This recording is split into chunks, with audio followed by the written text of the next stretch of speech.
and welcome to this TMS webinar entitled The Rise and Fall of the Dinosaurs by Professor Steve Brusatte from the University of Edinburgh. So as you know, the dinosaurs ruled the earth for over 150 million years, evolving into spectacular giants like Brontosaurus and T-Rex. In this talk, paleontologist Steve Brusatte, author of the book The Rise and Fall of the Dinosaurs, will recount the complete story of where dinosaurs came from, how they rose up to dominance, how most of them went extinct when a giant asteroid hit, and how some of them lived on as today's birds. So Steve Brusatte is a paleontologist who hunts and writes about the dinosaurs. He is a professor at the University of Edinburgh in Scotland, but grew up in the Midwestern USA. And his ancient father's family came from north of Italy. So Steve has traveled around the world digging up dinosaurs, and working with many international colleagues has named more than 15 new species, including the Tyrannosaurus T and the raptor Zhengyuanlong. He has written several books for kids and adults, most notably the adult of science book The Rise and Fall of the Dinosaurs in 2018, which was a New York Times bestseller in US and Sunday Times bestseller in the UK. He is the paleontology consultant of the Jurassic World Functions. So we are very happy and honored to host Steve today in the TMS. And Steve, the floor is yours. Okay, well, thank you very much for the introduction, and thank you for the invitation. I'm really excited to have this chance to chat with you guys and to talk a little bit about dinosaurs.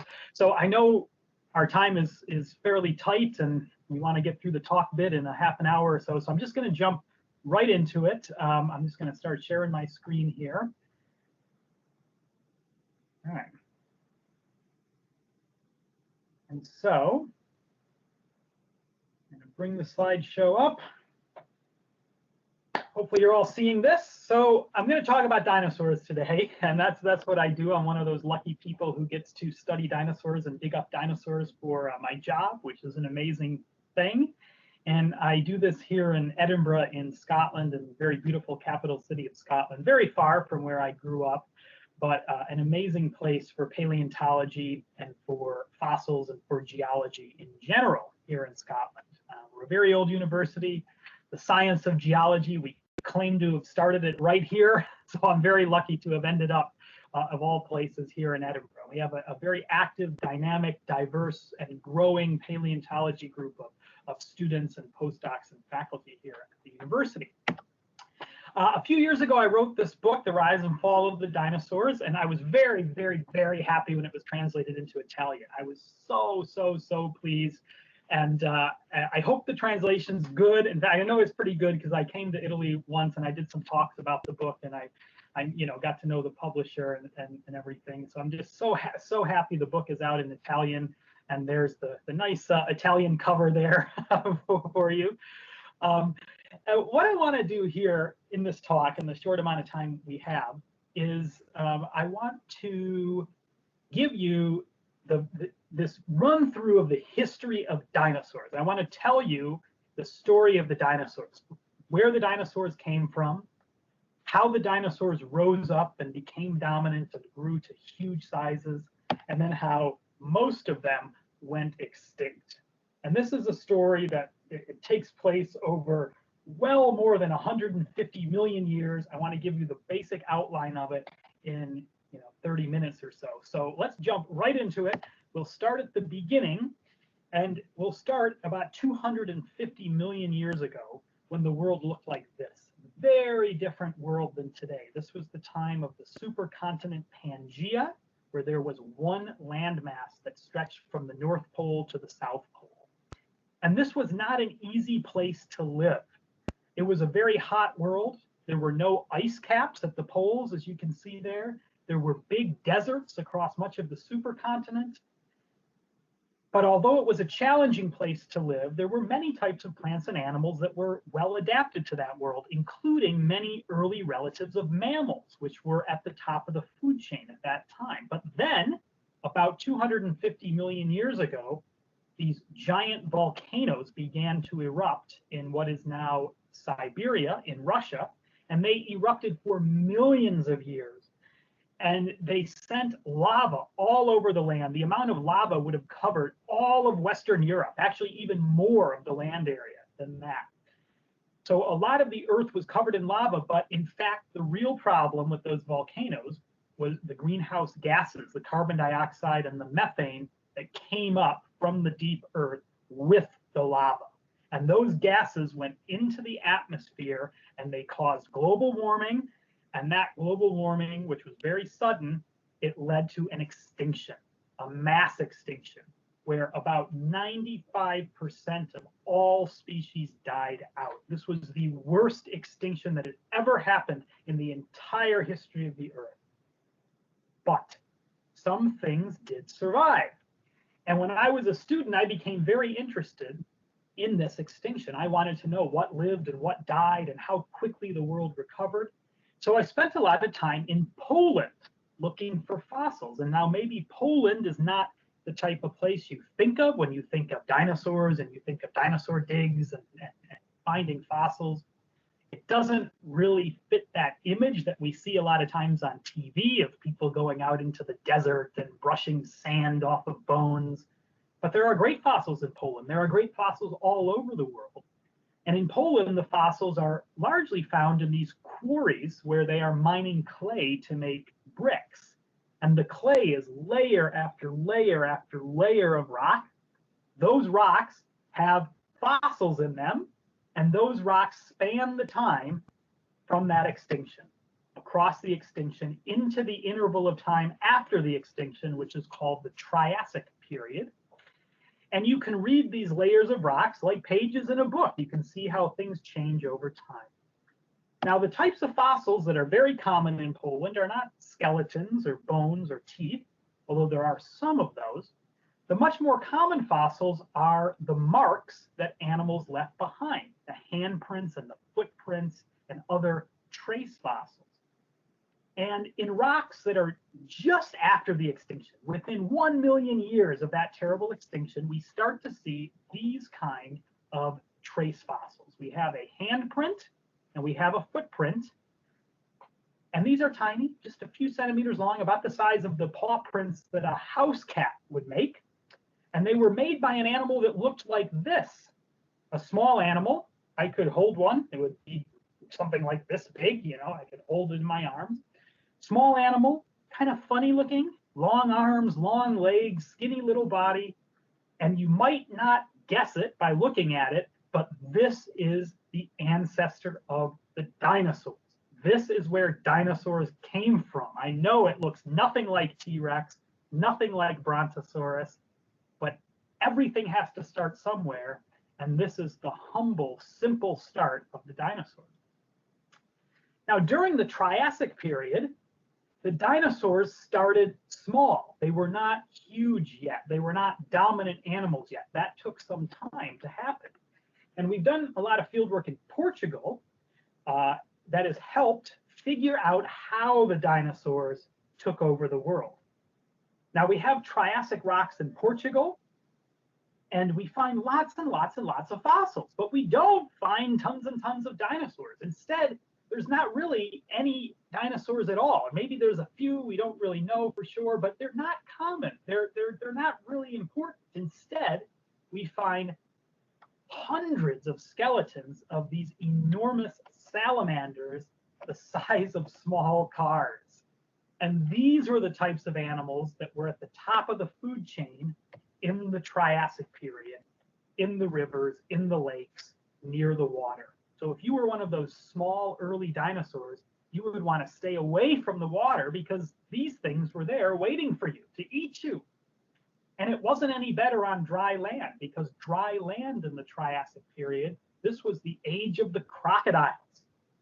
And there were so many different types of extinct crocodiles. There were crocodiles so different than those that we know today. There were crocs with horns and spikes on their bodies. There were crocs with sails on their backs. There were crocs that ate plants. There were crocs that had no teeth, that had beaks instead of teeth. Look at this one here, a croc with a beak. You can imagine something so crazy. And there were crocs at the top of the food chain with big sharp teeth that were bigger than jeeps. There were all kinds of crocs, even some crocs that walked only on their hind legs. They dominated the land. The dinosaurs throughout the Triassic period were really just small characters in a drama of the giant salamanders and the crocodile. But of course, something happened, and dinosaurs would go on to take over the world, not the crocodile. And what happened was, about 200 million years ago, at the end of the Triassic period, the big continent of Pangaea began to break apart. And of course it did. This is why we have separate continents today. So North America split from Europe, South America split from Africa. And today there's water in between the continents, the Atlantic Ocean. But before the water came in to fill those cracks, the Earth bled out lava. There were huge volcanic eruptions as the land was breaking apart. And once again, with the lava came carbon dioxide and methane and all of these greenhouse gases that caused global warming again and again caused another mass extinction. And this extinction, it hit the crocodiles and the salamanders really, really hard. They were the victims of this extinction. They didn't completely die out, but almost all of the diversity of the crocs was gone. And this is why there's so few crocs still with us today. But the dinosaurs were the survivors of that extinction. And I don't know why that is. I wish I could tell you why. Why did the dinosaurs survive the volcanoes when their competitors died? Did the dinosaurs run faster? Could they hide easier? Did they grow faster? I don't know. We don't have a good answer. This is one of the biggest mysteries about dinosaurs that still remains. And I'm sure it will be solved by somebody in the young generation of paleontology. But what we do know is that as the Triassic period ended and as this extinction wiped out the dinosaurs' competitors, the dinosaurs then found themselves in a new world, a largely empty world, in the next period of time, which is called the Jurassic period. And there's a reason why it's Jurassic Park and not Triassic Park, because it's in the Jurassic period that dinosaurs spread around the world, that dinosaurs started to grow to huge sizes, and that you started to get these enormous long-necked dinosaurs the size of airplanes, these big meat-eating dinosaurs, that you get dinosaurs with horns and spikes and frills and plates on their backs and duckbills and all of these amazing features that make dinosaurs the iconic animals that we all know and love.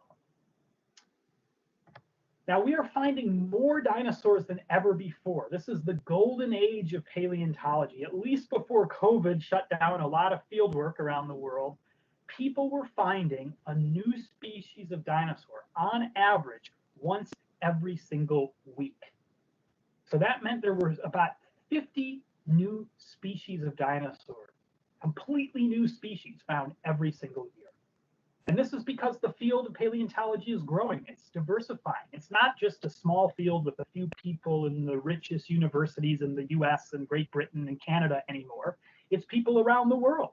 It's young women and young men going into the field. It's so many young researchers in China, in Argentina, in Brazil, in South Africa, in these enormous growing developing countries that are building more universities, more museums, and training new generations of scientists. And this is why there's more people looking for dinosaurs all over the world. People are finding dinosaurs all over the world. We're even finding them right here in Scotland. And Scotland, probably similar to Poland, is not the type of place you think of when you think of dinosaurs. But there is one place in Scotland where you can find amazing dinosaurs, and that is this place, which I think is one of the most beautiful places in the entire world. And this is the Isle of Skye. It's an island off the west coast of Scotland. And they film now a lot of Hollywood movies there because the scenery is so beautiful. Such a beautiful place. And luckily for us, it's also full of fossils. Now, we've been working on Sky for many years now. It's a challenging place to work. It's cold, it's wet, it rains all the time, it's windy. Most of the rocks with the fossils are near the water, so we always are battling the tides, high tide, low tide, high tide, low tide. But it's very rewarding because, in part, we get to take our students there. So I take my students to Sky. This is where we train them to find fossils. And I'm being totally honest when I say that the best fossils are always found by our students. And this is the best example of that. That's Amelia in the middle there, one of our former PhD students. And while we were there a few years ago, Amelia found this thing she's looking at, which turned out to be a skeleton of a pterodactyl, which is incredible. Nobody had ever found anything like that in Scotland before until Amelia found this one. And we're working on this right now. And hopefully we'll be able to announce it fairly soon. But pterodactyls are not dinosaurs. They're another type of reptile that would fly in the sky. So I won't say any more about pterodactyls because I want to keep on to dinosaurs. Now, our students in Sky, they find great things. We teach them techniques. This is Moji, one of our students. She came from Nigeria to study with us. And there she is removing some small fossils from the rock using a cutting tool. But when it comes to dinosaurs, we need bigger tools. And this is Doogie Ross, who lives on the Isle of Skye, who grew up on Skye. He's a local guy, a great fossil collector. There he is cutting a dinosaur bone, there's the bone, out of this rock with a diamond tip saw. Incredible. Now, I could say a lot about Scotland and the Isle of Skye, but I want to tell you about one discovery, which I think, at least until Amelia found that pterodactyl, was our most important discovery. And this we found at the very northern tip of the island at a place called Duntullum, right in the shadows of the ruins of a 14th century castle. Very Scottish scene. Now I'm taking this picture near that castle, and it's sunny out. You can see it's not raining. It's a beautiful day. You might ask, why am I taking a picture instead of looking for fossils? It's sunny. I should be looking for fossils. Well, that's because the tide is high. You can see the water right up to the beach. So we couldn't look for fossils. But when the tide went down, that beach turns into a rock platform. We went there looking for bones, and we looked all day for bones. We didn't find any bones. We were very disappointed. And then as we were walking back to our cars at the end of the day, we were just about to go back to where we were staying. We were going to have pasta that night. Actually, my student Davide Fofa, who's Italian, it was his night to cook. So we were looking forward to that. That was going to be the end of a really disappointing day. But then we started to notice these big holes in the rock, and each one was about the size of a car tire. And in fact, there was over 100 of these holes, and they had a pattern to them. They weren't just random.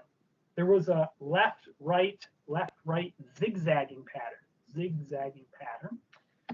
And we could see these things from the side, and we could see they were actually impressed into the rock. So they had to form from something moving into the sand when it was soft before it became rock. And some of these things had structure to them. They had little bits sticking out, 1, 2, 3, 4. And many of them were paired together. There was a bigger horseshoe-shaped one with a smaller crescent-shaped one in front. And they really were truly big. This is the biggest one of all. It's more than 70 centimeters across. And so after a few minutes, we realized, wait a minute, this was actually a great day. We had found fossils, not bones, but more footprints, but so much bigger than those footprints from Poland, because in Skye, we're in the Jurassic period. These are Jurassic rocks, and the dinosaurs have gotten much bigger by this time. And there's really only one type of dinosaur, really only one type of animal that's ever lived on the land in the entire history of the Earth that was so big that it would leave a hole the size of a car tire every time its hand or foot hit the ground. And that's this type of dinosaur, one of the enormous long-necked dinosaurs like Brontosaurus or Diplodocus. These are what we call the sauropod dinosaurs. And the one that left its footprints and handprints on Skye was the size of probably about 3 or 4 elephants put together. It was huge, And in the Jurassic period was when these dinosaurs were properly becoming really, really, really big. And later on, some of them would even become bigger than Boeing 737 airplanes, which is crazy if you think about it. Now, more recently, we've been finding more and more track sites on Sky, and we've been mapping them with drones. This is my student Paige, and she came over from the US to study with us, and she's an expert on engineering technology, and she's been using drones to map all of these track sites. And we have tracks of the big long-necked dinosaurs. We have tracks of, in fact, many types of dinosaurs living in the lagoons and on the beaches in the Jurassic period in Scotland, back when Scotland was much warmer than it is today. It was a subtropical world, and you had big long-necked dinosaurs. You had meat-eating dinosaurs like this. This is an early cousin of T-Rex, just about the size of a person, but it left its footprints behind. We have footprints from stegosaur dinosaurs with the plates on their backs. We have footprints from duck-billed dinosaurs that ate plants. There's a whole ecosystem of these Jurassic dinosaurs on Sky, and they give us a glimpse of how dinosaurs were taking over the world in the Jurassic period. And some of these dinosaurs, like those long-necked dinosaurs, and then later on the tyrannosaur dinosaurs, they were getting bigger and bigger and bigger. But there was another type of dinosaur on the family tree, which was doing the opposite, which was getting smaller and smaller and smaller over time. And these are the dinosaurs like Velociraptor. This is the real Velociraptor. The Jurassic Park Velociraptor is not very accurate. I know it pains me to say because I'm the consultant now for the Jurassic World movies. But the Jurassic Park Velociraptor, oh, it's too big. The real Velociraptor was only the size of a small dog. The Jurassic Park Velociraptor is green and covered in scales. It looks like a crocodile or a lizard. The real Velociraptor had feathers. The real Velociraptor even had wings. We know this from real fossils. And these are the fossils that tell us that today's birds evolved from dinosaurs like Velociraptor. And these are the most important dinosaur fossils that have ever been found in my lifetime. They come from northeastern China, this place called Liaoning. It's a gentle landscape of rolling hills and factories and many, many farms. They grow a lot of corn and other crops up there. And it's the farmers who, in the 1990s, started to find a lot of these types of things in the rocks on their land. And these are skeletons of dinosaurs, beautifully preserved, covered in feathers. And there are now thousands of these dinosaurs. They had the bad luck of being buried by a volcano. Very similar, in fact, to Pompeii, to what happened when Vesuvius erupted and buried Pompeii and all the people in Pompeii, and it locked them into place. It's, you know, it's a very sad scene when you go to Pompeii and see the people that were buried in ash. They were walking their dog, they were cooking breakfast, they were just living their lives. The same with these dinosaurs, and they were buried so quickly that the feathers preserved. And these fossils tell us, first of all, they're the best evidence that today's birds evolved from dinosaurs. Birds have feathers, nothing else has feathers. Feathers are very complex structures. If these dinosaurs had feathers, this was the last piece of evidence to prove that birds really did evolve from dinosaurs, which was an idea that went back to the time of Darwin. But the other thing these dinosaurs tell us, they tell us how feathers evolved and how flight evolved and how birds emerged from dinosaurs. One of the first things the Chinese fossils tell us is that many dinosaurs, maybe even all dinosaurs, had some type of feather on their body, similar to how all mammals have some type of hair. Some mammals are hairier than others, but all mammals have some type of hair. Seems to be the same case with dinosaurs. So this is part of the tail of a tyrannosaur. And these things, these are the tail bones, these things above the bones that look like scratches, those are feathers. But they're very simple feathers. They look like hair. They're just little individual strands. And there's no way this tyrannosaur could fly using those feathers any more than I can fly using whatever hair I have left on my head. No way. So the first feathers in dinosaurs did not evolve for flying. They evolved for other reasons, probably to help keep these dinosaurs warm, the same reason hair evolved in mammals.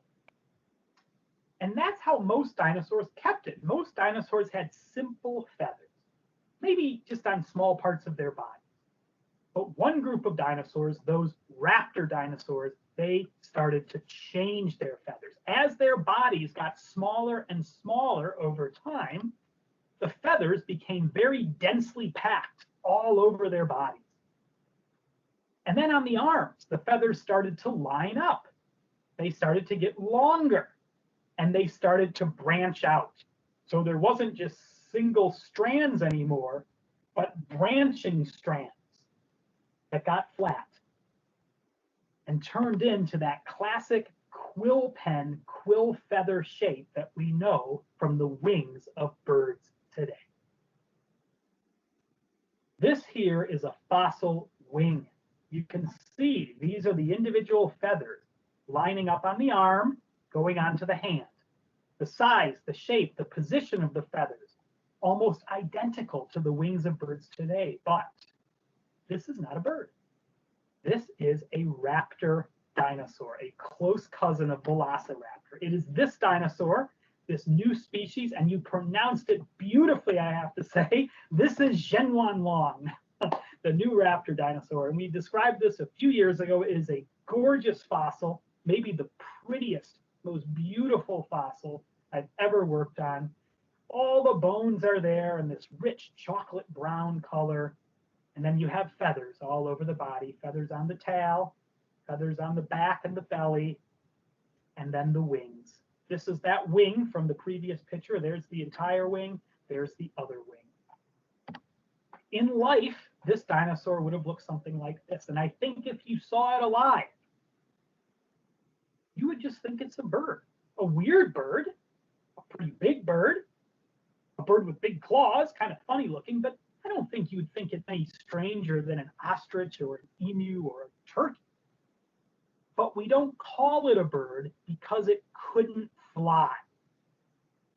It was too big and its wings were too small for those wings to keep it in the air if it flapped those wings. And actually, the very first wings we see in the fossil record come from dinosaurs that are the size of horses, and the wings were just about the size of my computer screen here. So, just about like this. So a wing like this size on an animal the size of the horse, no way could that animal flap that wing and fly in the air.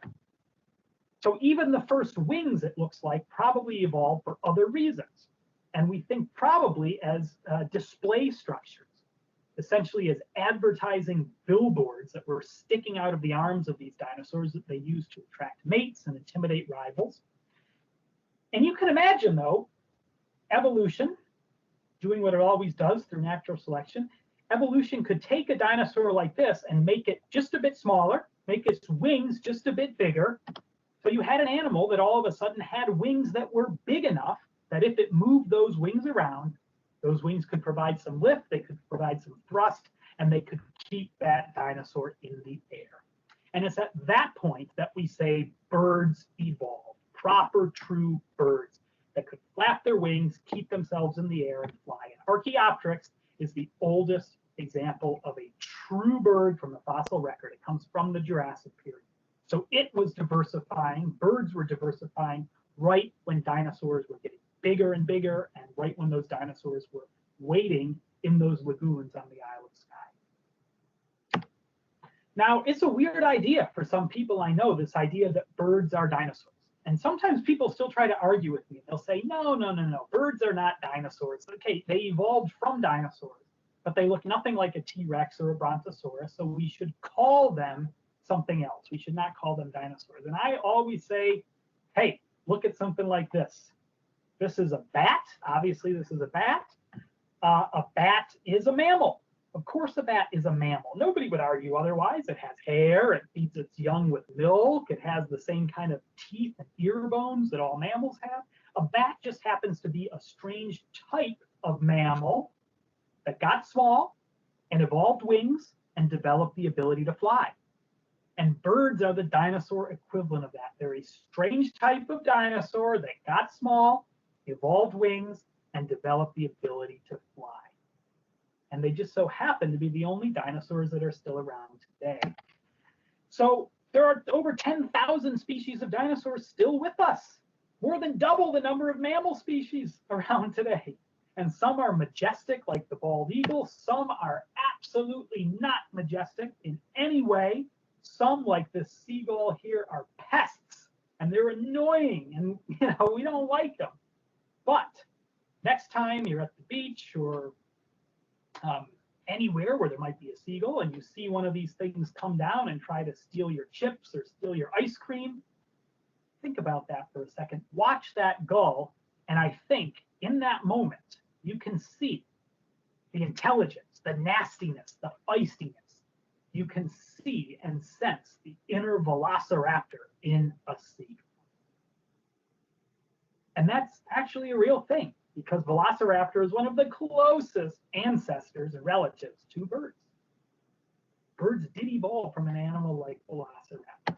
And they're the only dinosaurs still with us. All the other dinosaurs, the T-Rexes, the Brontosauruses, the Triceratopses, all of those things died out 66 million years ago at the end of the Cretaceous period. This was the time after the Jurassic period. By that time, the continents had still been moving, and the world was looking much, much more similar to what it looks like today. Sea levels were much higher. Europe was mostly a set of islands rather than a continent. But by and large, you can start to recognize this world. This was what the world looked like on that day, 66 million years ago, that Thursday afternoon, let's say, when this giant 6-mile wide, 10-kilometer wide asteroid, traveling faster than a speeding bullet, slammed into the Earth with the force of over 1 billion nuclear bombs put together and punched a hole in the crust more than 150 kilometers wide in what is now Mexico. And this changed everything. Earthquakes, wildfires, tsunamis, volcanic eruptions, all kinds of chaos happened, and the dinosaurs and so many other types of animals did not make it. They did not make it. And there were many dinosaurs that were alive that day the asteroid hit. They were thriving. They were on top of the food chain. Even T-Rex itself was living at that time, but they did not survive the asteroid. Only a few birds did, and they are the last remaining legacy of the dinosaur dynasty. Now, the more I study dinosaurs, the more I get interested in what happened after the dinosaurs left. And so I find myself, or at least did before COVID, spending a lot more time in New Mexico. And New Mexico in the US is one of the best places in the world that shows what happened right after the asteroid hit, how the world changed, how a new world came into being. And I have a lot of students that work on fossils from New Mexico. We go there, we dig up fossils. I train my students there now. It's a lot of fun. And the fossils we find in rocks that were formed within just thousands, tens of thousands, hundreds of thousands of years after the dinosaurs died are these kind of fossils. These are not dinosaurs anymore. The dinosaurs are gone. But you might recognize these things because we all have these kind of things inside our mouths. These are teeth, but they're not the steak knife teeth of T-Rex. These are the molars and premolars of mammals. And it was mammals that took over from the dinosaurs.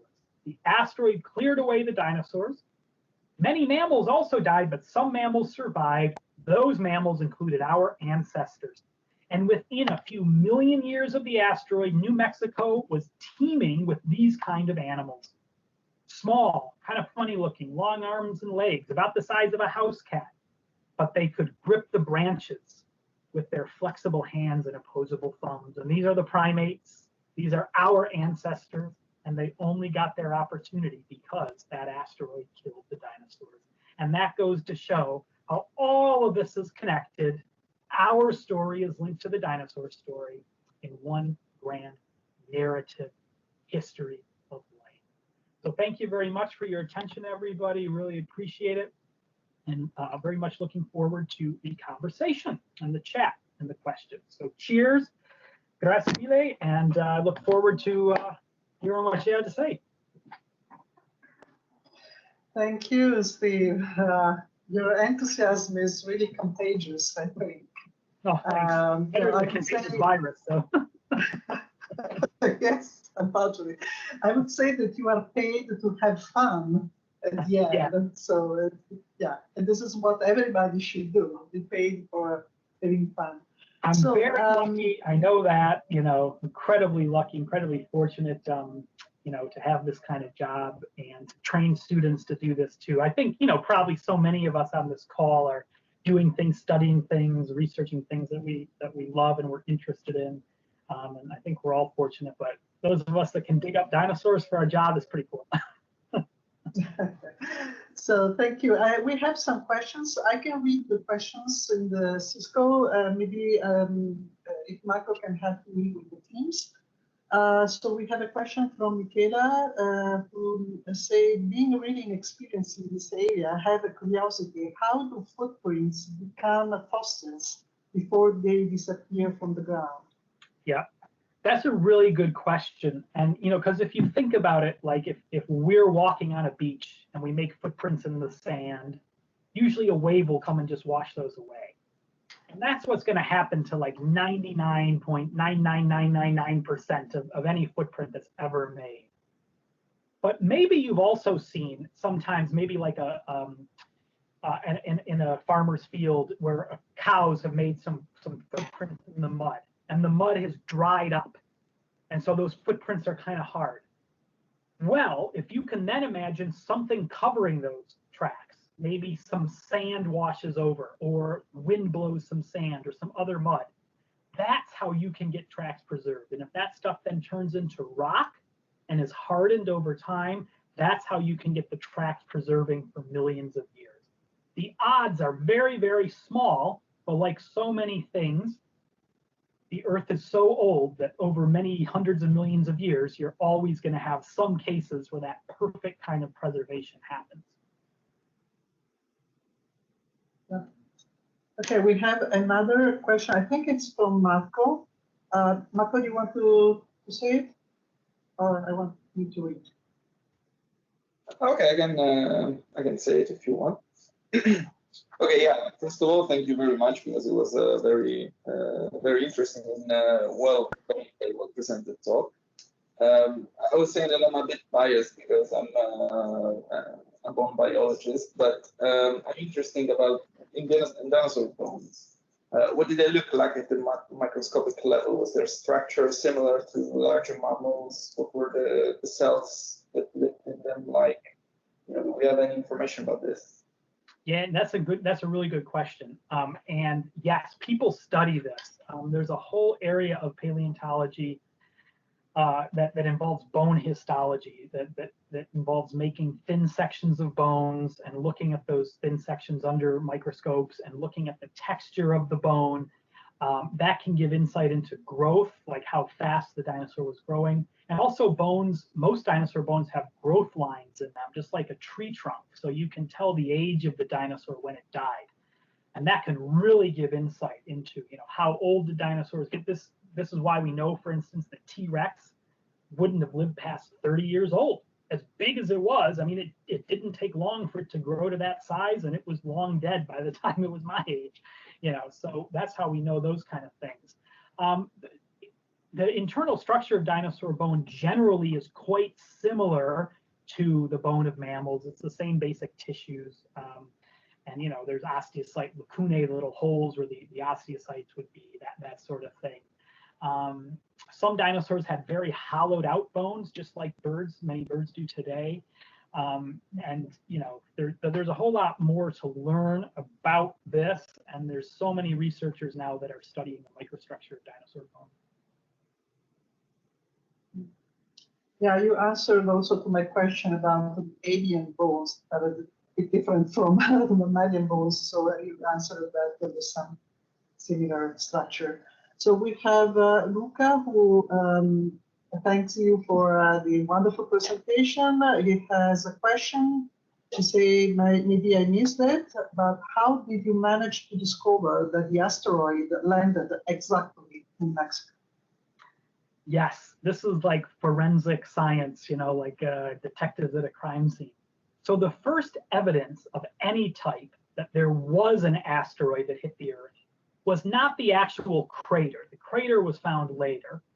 The hole the asteroid made was found about 10 years after the first evidence emerged, and that evidence was chemical. And in fact, that evidence was found in Italy. It was found in Gubbio, the town of Gubbio in the Apennines. And there's a thin layer of rock there. It's only about a centimeter thick. And actually, a lot of rocks around the world also have this layer. And this marks the exact time when the Cretaceous period ends and when we know there was the extinction. And it was a geologist from America named Walter Alvarez who was actually in Italy studying other things. He was studying the history of the tectonic plates in Italy and how the modern Mediterranean kind of came together over geological time. But he made some samples of this rock unit, and he saw there was a huge amount of an element, a chemical element called iridium, in that rock. And that's a very rare element on Earth, but very common in outer space. And so that was evidence that something extraterrestrial happened at that moment of time when we know the dinosaurs went extinct and many other things went extinct. So he made the hypothesis that there was an asteroid or a comet that hit the Earth. And then lots of evidence was compiled to support that. And then about 10 years later, the crater was found in Mexico. And it took that amount of time to find it because most of the crater is underwater, it's under the Gulf of Mexico. So you can't just see it, by like flying over, So it was actually geologists from oil companies that were doing surveys of the Earth to map the structure of the Earth in that area to see where there might be oil reservoirs that noticed there was this big crater shape.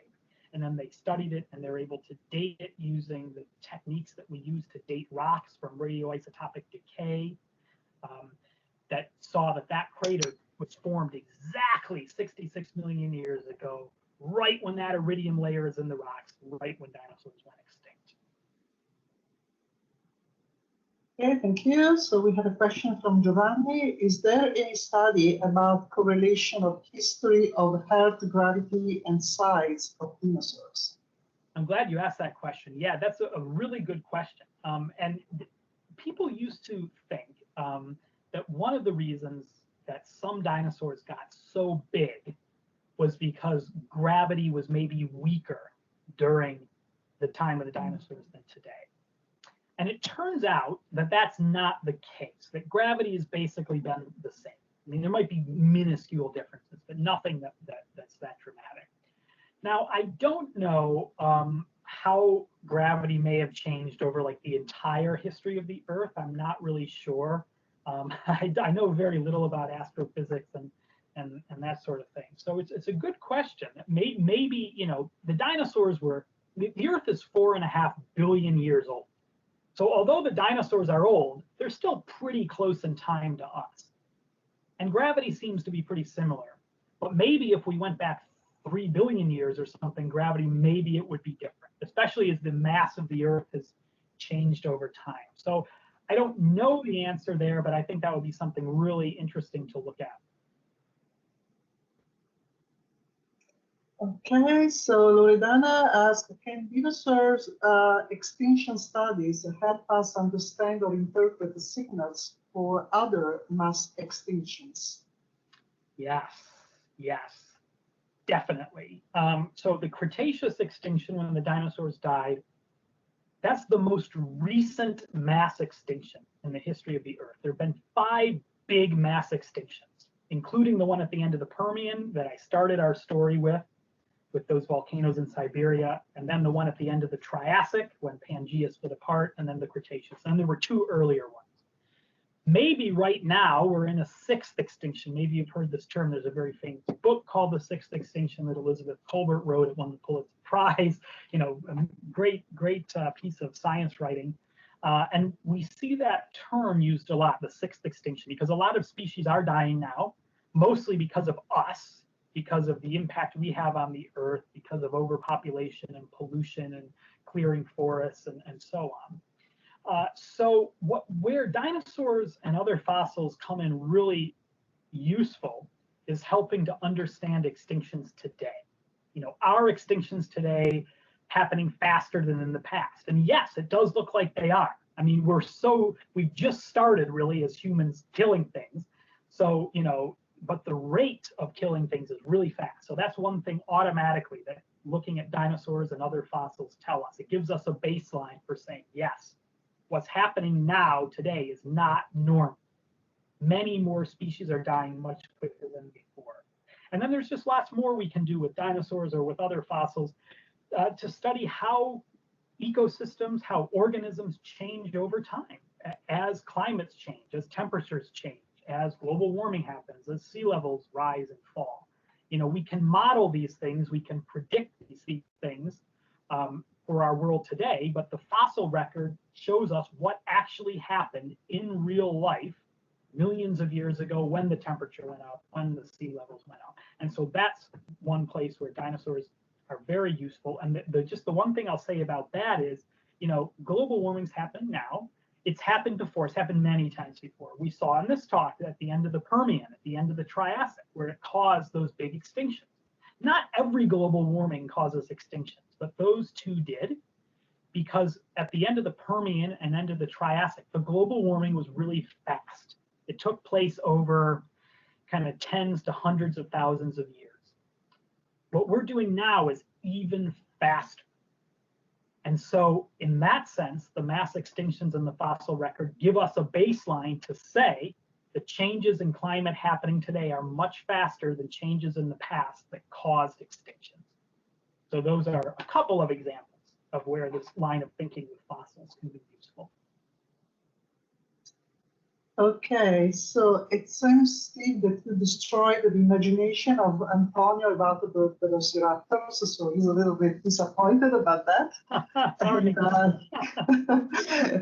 And he'd like to know the potentiality of your research in terms of new discoveries. So what we are missing about the dinosaurs? There's still a lot we don't know. I know the way I tell the story, I go from the start to the end and it sounds all nice and clean, but there's still a lot of mysteries. I think the biggest mystery is why dinosaurs survived that extinction at the end of the Triassic when their competitors, the crocs and the big salamanders, were decimated. And I don't know the answer. Somebody's going to have to figure that out. There's other mysteries about dinosaurs just like that. The more we find, the more we realize that what we don't know. And we're finding so many new species so fast that there's still big debates about the dinosaur family tree, about how they're all related to each other. And there's still a lot more to be found. That's the other thing. We are not running out of dinosaurs. You know, there are still a lot more fossils to be found out there. So for all young people that are interested in the field, excuse me, sorry. For all young people interested in the field, or even anybody, you don't have to be young, and anybody that wants to go and study dinosaurs and make a contribution, don't worry, there's still a lot more to be found. There's still big parts of the Earth that haven't been well explored. The Earth is a big place. So you know, the fact we're still finding new dinosaurs in Scotland, I mean, people have been living here for a long time. There have been universities and museums here for a long time. My university goes back to the late 1500s. I know many in Italy are even older, but you know, you'd think a place like this that's had scientists, you know, back to the 1500s in the universities, everything would be found. No, we still find new stuff all the time. So that makes this field very exciting. It's kind of like being a gold prospector, maybe. You know, you're going out, you're looking for something, you don't know what you're going to find. You know there's stuff out there, and you hope you can be the one to find it. And in line with this, Pier Giorgio asks how the technology and the new scientific discoveries of today will help you in your study about dinosaurs. Yeah, the field is very technological, like all areas of science now. And what's interesting about paleontology is it's kind of, there's two parts to paleontology. There's the part where we go out and look for fossils. And we are like gold prospectors. You know, we don't have fancy tools. We don't have radar that we shoot into the rocks to see where the bones are. You know, that doesn't work. So we have to go out and we have to look and we have to try to go to the right places and we have to be patient and persistent and we see what we find. And then we hack it out of the ground with hammers and with saws. And, you know, it is very much like a gold prospector. But then the other half of paleontology is when we find the fossils, we bring them back to the lab, it's how we study them. And we use all kinds of technology, and we're always changing. And the best example I can give is with CAT scanning. So CAT scanners used very commonly in medicine. Medical doctors will give us CAT scans if there's something wrong with us and they want to see inside our bodies before doing a surgery. We can use the same technology for fossils, and all the time we put fossils in CAT scanners, especially things like the skulls of dinosaurs, because we can use the x-rays of the scanner to see inside the head, to see the brain cavity, to see the ear, then we can build digital models of those things. We can measure how big the brain was. We can start to hypothesize about the intelligence of dinosaurs and the types of senses they had. And there's many other examples of new technologies from other areas of science that are becoming really, really, really important for us. Yes. So we have Letitia asking, have you ever found the fossilized faces, and did the discover help characterizing better the environment? Yeah, good question. Yep, there are fossilized species. I know it sounds disgusting, but they're actually a fairly common fossil. They're another type of trace fossil, like a footprint. They're something that the dinosaurs left behind. And they can tell you important things because you can see what's in them. I mean, what food were these dinosaurs eating? And there are coprolite, we call them coprolites, that's the term for fossilized species. And some coprolites, of course, have plants in them from plant-eating dinosaurs, and that gives you a sense of the diversity of plants they were eating, which plants they favored. And there's coprolites from meat-eating dinosaurs, and in one very famous case, there was a coprolite from a T-Rex that was found. It was about this big, it was huge, more than a foot long, and it was full of chunks of bone. And that showed that that T-Rex actually bit through the bones of its prey and swallowed those pieces as it was eating. And that was the first insight that these tyrannosaurs had a feeding style that was so different than other dinosaurs and so different from mammals we know today. I mean, it was literally so strong it would crush the bones of its prey. And we wouldn't have known that, or at least we wouldn't have had the first ideas about that, except that that was found in that coprolite. Okay, so Andrea asks, are there studies about some diseases that could hit dinosaurs? Probably Yeah. from the bones, you can say that. Yep. I mean, dinosaurs probably did have pandemics occasionally. They wouldn't have gotten COVID because you can tell from the DNA of COVID, of the virus, that it's a pretty recent virus. I remember reading something, I think it's maybe like 8,000 years old or something, the COVID family. And then maybe there's some evidence they go back, a few tens of millions of years, but that's very much a mammalian virus. But there would have been other viruses dinosaurs were susceptible to, bacterial infections, cancers, and lots of injuries. And we can see these things on dinosaur bones.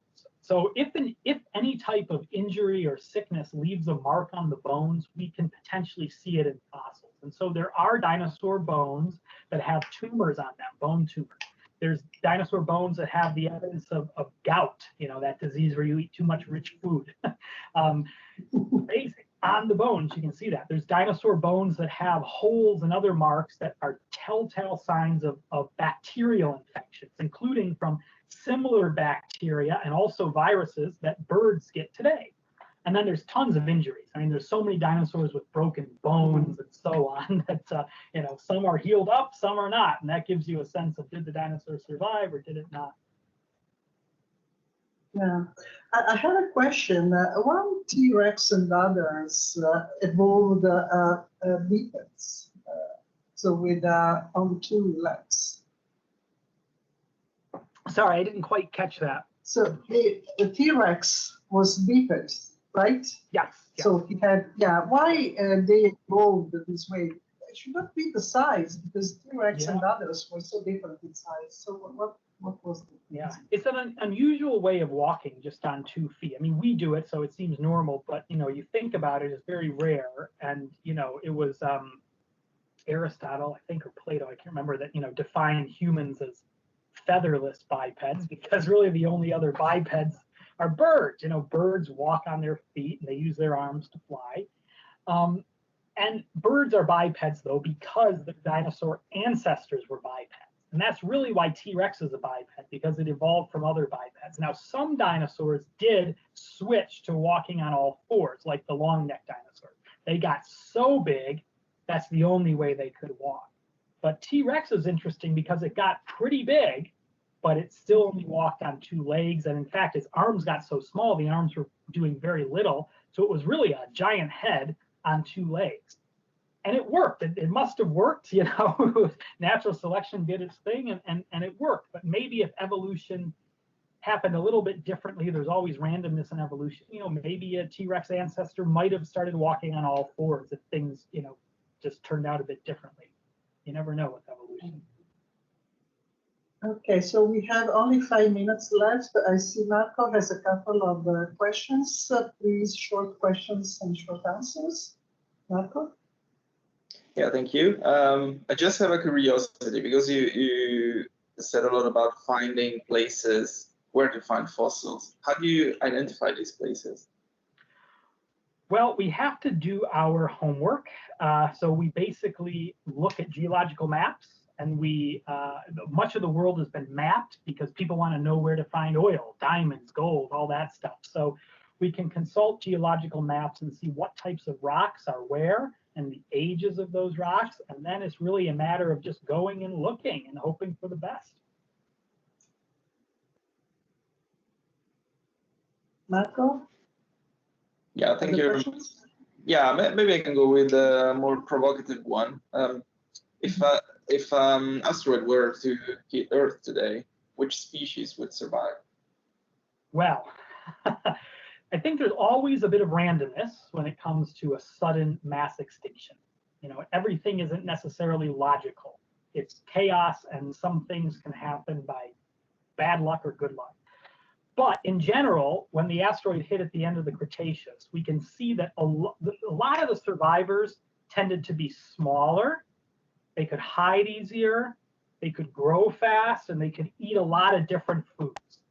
So it would be those kind of animals that would probably survive easier if an asteroid hit today. So we are talking about things like rats and mice and so on. So the bigger animals, things like elephants and rhinos, would probably be in big trouble, most likely.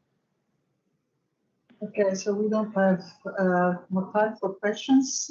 I want just to let you know, Steve, that the translation in Italy of the book was very good. So very enjoyable. I think that you have a lot of seagulls in Edinburgh for investigating. They make a lot of noise, so I think that you have a lot of material to continue your work on the seagulls. And don't forget that we are in L'Aquila, that is not far from Gubbio. So yes, that's right. You are close. Yeah, exactly. So you should just visit us. We are close to the highest mountain in the Apennines. And so it's a nice area. Maybe you can find some other dinosaurs here. I would love to visit. Once COVID is past us, we can travel again. We're vaccinated. I can't wait to come back to Italy. We were supposed to go and have a little time away in Milano this year, but of course that was canceled. We're disappointed. So, you know, the world is. But I would love to visit you guys, you know, in the future when things start. So just keep in touch. And I have a book on mammals that I'm writing now, and that will come out next summer. I don't know if it'll have an Italian translation. I hope so. You can buy the English version. So yeah. Okay. So if there are any other questions, maybe you can contact me because I have Steve's email address, so you can chat with him. I'm sure that he will be pleased to answer the questions. Absolutely. So Steve, it has been really a great talk. Thank you for your enthusiasm. For me, it's important that we transfer this enthusiasm to the young people. Let's keep in touch, and I'm sure that one day we will meet. Okay. Yeah. Well, thank you very much, everybody. Stay well, stay safe, and ciao till next time. Ciao. Ciao. Ciao.